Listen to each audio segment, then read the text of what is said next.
درمیان حضرت علامہ مولانا مفتی معروف حسین اشرفی جامعی صاحب تشریف رکھتے ہیں، جن کو اللہ تبارک و تعالی نے بے پناہ خوبیوں سے نوازا ہے۔ وہ آپ سے گفتگو فرمائیں گے، آپ ان کی گفتگو کو دل کی تختے پر نوٹ کریں۔ حضرت سے میں گزارش کروں گا کہ وہ آپ سے مخاطب ہوں۔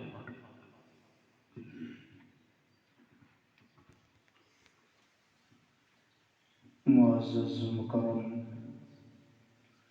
مطمئن ادارہ حاضہ حضرت حافظ وقاری معشوق حسین اشرفی صاحب، استاذ الحفاظ حضرت مولانا حافظ وقاری عبدالقدیر اشرفی صاحب، حضرت حافظ یوسف صاحب قبلہ، عزیز طلبہ اکرام، السلام علیکم ورحمۃ اللہ تعالی وبرکاتہ۔ الحمد للہ رب العالمین والعاقبۃ للمتقین والصلاة والسلام علی اشرف الانبیاء والمرسلین وعلی آلہ وصحبہ اجمعین، اما بعد فقد قال اللہ تبارک وتعالی فی القرآن المجید والفرقان الحمید، اعوذ باللہ من الشیطان الرجیم، بسم اللہ الرحمن الرحیم، انما یخشی اللہ من عبادہ العلماء، وقال النبی صلی اللہ تعالی علیہ وسلم، طلب العلم فریضۃ علی کل مسلم والمسلمہ۔ درود پاک پڑھیں، اللہم صلی علی سیدنا مولانا محمد وعلی آل سیدنا مولانا محمد وبارک وسلم، صلاۃ و سلام علیک سیدی یا رسول اللہ صلی اللہ تعالی علیہ وسلم۔ عزیز طلبہ اکرام، اللہ رب العالمین نے آپ کو وہ خوش نصیب مخلوق بنایا ہے کہ اس روح زمین پر، اس آسمان کے نیچے، اس دور میں طالب علم سے بڑھ کر کوئی فضیلت رکھنے والی چیز نہیں ہے۔ حتیٰ کہ آپ علماء اکرام کی زبانی سنتے رہتے ہیں کہ جو بھی طالب علم ہوتا ہے، حصول علم میں لگا رہتا ہے، دین سیکھنے کے لیے جدوجہد کرتا رہتا ہے، فرشتے اس کے پاؤں کے نیچے پر بچھاتے ہیں۔ حتیٰ کہ آقا کریم صلی اللہ علیہ وسلم کا ایک فرمان علی شان ہے کہ جس نے کسی جنتی شخص کو دیکھنا ہو وہ طالب علم کو دیکھ لے۔ سبحان اللہ۔ یقیناً ہماری اور آپ کی یہ فضیلت ہمارے کسی نسل، کسی حسد کی وجہ سے نہیں ہے، یہ قرآن اور احادیث کی وجہ سے ہے۔ اس کی فضیلت، اس کی برکت جب ہم حاصل کرتے ہیں تو ہم بھی ببرکت ہو جاتے ہیں، اور ہماری جو عزت ہوتی ہے وہ قرآن اور احادیث کی وجہ سے ہوتی ہے۔ بنیادی باتیں جو ہم سب کو یاد رکھنا چاہیے وہ یہ ہے کہ ہر طالب علم کے لیے یہ بات ضروری ہے کہ وہ ہمیشہ باوضو رہے۔ جب آپ باوضو رہیں گے تو اللہ رب العالمین کی رحمت کے سائے میں آپ رہیں گے، اللہ رب العالمین کی رحمت کی بارشیں آپ پر ہوں گی، اور ہر کام آپ کے لیے آسان ہو جائے گا۔ مثلا نماز کا ٹائم ہے، آپ کو نماز پڑھنا ہے تو آپ کے لیے 60% نماز کا پڑھنا آسان ہو جائے گا، اور جہاں یہ ظاہری طہارت کے ساتھ منسلک ہے وہیں پر انسان کی باطنی طہارت بھی انسان باوضو رہ کر کے ہی حاصل کر سکتا ہے۔ اگر انسان کو اپنی روح کو، اپنے قلب کو فرحت بخشنی ہے، اپنے دل کو زندہ رکھنا ہے، تو ہر انسان کو یہ چاہیے کہ وہ ہمیشہ باوضو رہے۔ طہارت سب سے ضروری چیز ہے۔ اس کے بعد جب آپ حصول علم کے لیے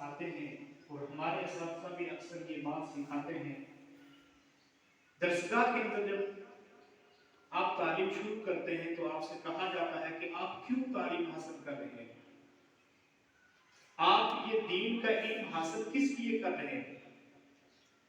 تو ہمارا اور آپ کا یہ جواب ہوتا ہے کہ ہم دین حاصل کر کے دین کی خدمت کریں گے، نہ کہ دین کے نام پر اپنی خدمت کریں گے۔ لیکن دراصل ہمیں یہ کہنا چاہیے کہ ہم جو علم حاصل کر رہے ہیں وہ دین کی خدمت کے لیے نہیں، خود اپنی ہدایت کے لیے حاصل کر رہے ہیں۔ اس لیے کہ انسان کوئی واٹر ٹینک تو ہے نہیں کہ اس کے پاس جو پانی ہے وہ دوسرے کے لیے ہے، اس کا اپنا اس سے کوئی نفع نہیں۔ انسان جب علم حاصل کرتا ہے، اگر انسان خود اس سے نفع حاصل نہیں کر سکتا تو وہ دوسرے کو بھی اس سے کوئی نفع نہیں پہنچا سکتا۔ تو سب سے پہلے آپ اس نیت کے ساتھ، اس اخلاص کے ساتھ آپ علم حاصل کریں کہ میں جو قرآن سیکھ رہا ہوں، میں جو احادیث مبارکہ پڑھ رہا ہوں، وہ اپنی ہدایت کے لیے پڑھ رہا ہوں، خود سدھرنے کے لیے، خود ایک انسان بننے کے لیے پڑھ رہا ہوں۔ اس کے بعد جب آپ انسان بن جائیں گے پھر آپ دوسرے کی اصلاح کی کوشش کریں گے۔ اور ظاہر سی بات ہے جب انسان کی نیت میں خلوص نہیں ہوگا، نیت اچھی نہیں ہوگی تو انسان کا کامیاب ہونا ناممکن ہے۔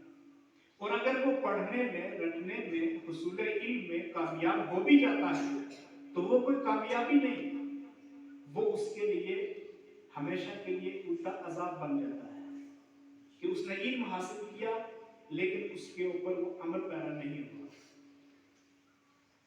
بادشاہ ایک وقت تھا کہ بغداد علم کا مرکز کہلاتا تھا، وہاں کا بادشاہ نظام الملک توسی، اس نے ایک مدرسہ قائم کیا، مدرسہ نظامیہ، اور اس مقصد سے قائم کیا کہ یہاں پر علم دین حاصل کرنے کے لیے طلباء آئیں گے، اس کی فضیلت، اس کی برکت اہل بغداد کو بھی پہنچے گی اور مجھے بھی حاصل ہوگی۔ ایک دن اسے سوچا کہ میں نے مدرسہ جس مقصد کے تحت قائم کیا ہے، کیا اس مقصد میں کامیاب ہوں یا مدرسہ اس مقصد پر چل رہا ہے یا نہیں۔ اس ارادے سے اس نے رات کو اپنا لباس چینج کیا اور اپنا روپ بدل کر کے وہ مدرسے کے اندر چلا گیا۔ طلباء کرام کو دیکھا حصول علم میں لگے ہوئے ہیں، مطالعہ کر رہے ہیں، کتابیں پڑھ رہے ہیں۔ طلباء سے ملاقات کرنے کے بعد وہ پوچھتے ہیں کہ آپ کیا کر رہے ہیں؟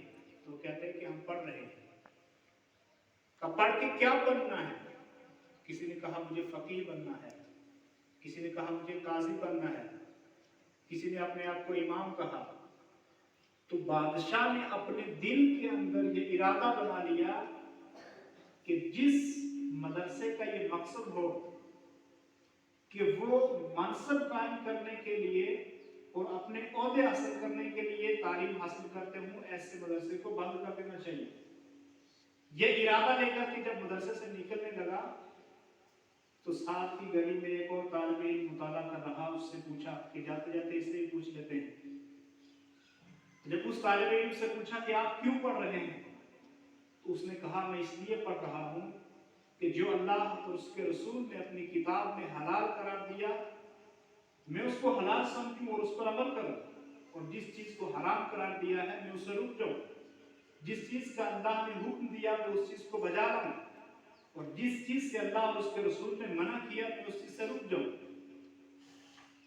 بادشاہ کا ارادہ بدل گیا کہ جس مدرسے میں ایک بھی طالب علم ایسا ہو کہ جو ہدایت حاصل کرنے کے لیے نیت صادق رکھ کر کے علم حاصل کرتا ہے، ایسے مدرسے کو بند نہیں کرنا چاہیے۔